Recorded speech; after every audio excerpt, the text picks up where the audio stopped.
Hello বন্ধুরা, বেশ ভালো রকম গরম পড়ে গেছে। তো গরমে তোমরা কেমন আছো? আজকে এই গরমে একটা পাতলা চিকেনের আইটেম নিয়ে তোমাদের সাথে আড্ডা দিতে চলে এসেছি। চলো দেখে নেওয়া যাক। ফার্স্টে চিকেনটা তেলটা গরম করব, তা গোটা জিরে চিনি দেব। আর তোমরা যদি পারো চাও তো গোটা গরম মশলাও দিতে পারো, দারচিনি লবঙ্গ এলাচ ভালো লাগবে। আমার ছিল না তখন, ওই মুহূর্তে আমি দিতে পারিনি। তারপরে পেঁয়াজগুলো দিয়ে দেবো, পেঁয়াজগুলো ভালো করে ভাজা ভাজা করব। ভাজা হয়ে গেলে আদা রসুনের পেস্ট দেবো, সেটা তোমরা চিকেন অনুপাতে দেবে। আমি 2 চামচের মতন আদা দিয়েছিলাম, 1 চামচের মতন রসুন বাটা দিয়েছিলাম, দিয়ে সেটাকে ভালো করে কষিয়েছিলাম।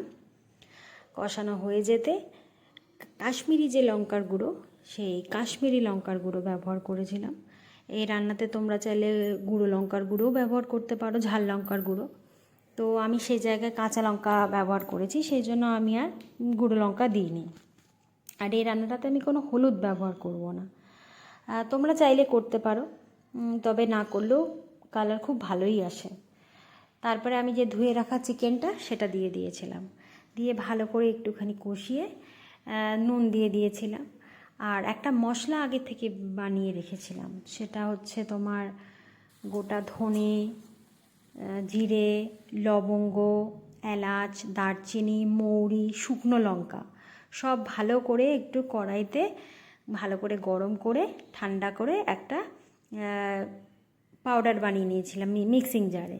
সেটা আমি এই রান্নাতে আমার যে অনুপাতে চিকেন ছিল 450 মতন, আমি 1.5 থেকে 2 চামচ ওই পাউডারটা ব্যবহার করেছি। তোমরা সেই মতো ব্যবহার করবে। তো দিয়ে ভালো করে সেটাকে কষিয়ে তারপরে আমি আগের থেকে জল ঝরিয়ে রাখা টক দই সেটা দিয়েছি। আর টক দইটা জল ঝরিয়ে নেবে, আমুলের টক দই হলে আর বাড়িতে পাতা দই হলে তো খুবই ভালো। আর ক্রিম দিয়েছি, আমুলের যে ফ্রেশ ক্রিম হয় সেই ক্রিম কিছুটা দিয়েছি। দিয়ে ভালো করে কষিয়ে 2টো চেরা কাঁচা লঙ্কা দিয়ে দিয়েছি।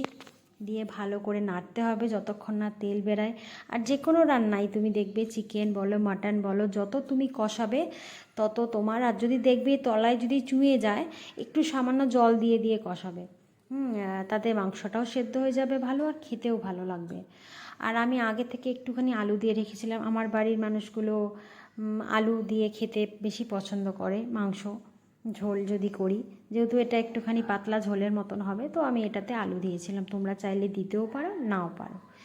তারপরে ভালো করে দিয়ে আবার একটুখানি কষিয়ে আমি জল দিয়ে দিয়েছিলাম। এটার মাংসটা অনুপাতে সেদ্ধও হবে আর একটু ঝোল ঝোল থাকবে, সেই অনুপাতে জল দিয়েছিলাম। তোমরা যদি গ্রেভি খেতে চাও তোমরা গ্রেভির মতন জল দিতে পারো। তারপরে জল দিয়ে ভালো করে নাড়িয়ে একটু ফুটতে দিয়েছি। যখন দেখেছি সেদ্ধ হয়ে গেছে তখন আমি ধনেপাতা উপর থেকে ছড়িয়ে আবার একটু নাড়িয়ে সামান্য দিয়ে আমি নামিয়ে নিয়েছি। এই হলো আজকে আমার খুব অল্প মশলার মধ্যে একটা চিকেনের আইটেম।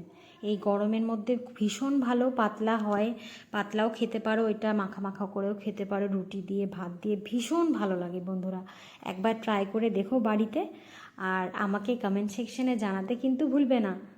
ঠিক আছে, কেমন হলো? চলো আজকের মতন এখানেই, টাটা।